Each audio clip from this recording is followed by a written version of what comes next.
मतरूका वक्फ अमलाक नजरसानी case में supreme court ने दरखास्त गुजार के एतराज़ात मुस्तरद कर दिए। जस्टिस एजाजुल एहसन ने रिमार्क्स में कहा कि क्या वफाकी हुकूमत का हर वजीर जमीन की अलॉटमेंट कर सकता है? क्या यहाँ बादशाही निज़ाम राइज है? मौजूदा केस में ना वजीर का इख्तियार था, ना कानूनी तरीकाकार अपनाया गया। अदालत ने अपील खारिज कर दी।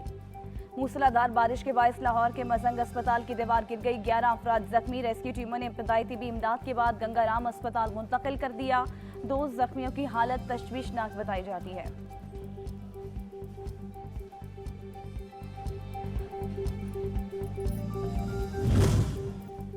लाहौर में तबाहकुन बारिशें, निकासी आप के लिए अमला अलर्ट। चीफ सेक्रेटरी पंजाब ने मुख्तलिफ मकामात पर मौजूद अफसरान से मुलाकात की, ड्रेनेज ऑपरेशन का जायजा लिया। ट्रैफिक की रवानी बरकरार रखने के लिए खुसूसी इक़दामात की भी हिदायत।